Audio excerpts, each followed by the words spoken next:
You ask Tiger to calculate. This deals with linear inequalities with one unknown. The final result is x smaller than 105. Let's solve it step by step. Group all constants on the right side of the inequality. Subtract 3 from both sides.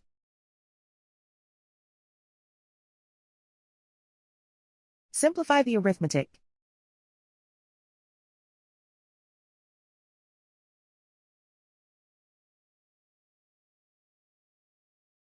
Isolate the x.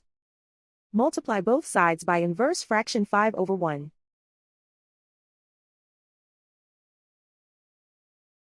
Group like terms.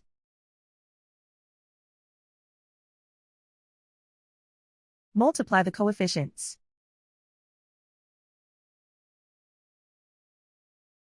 Simplify the fraction.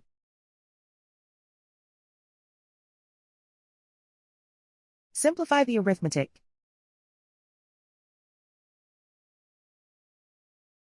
Plot the solution on a coordinate grid.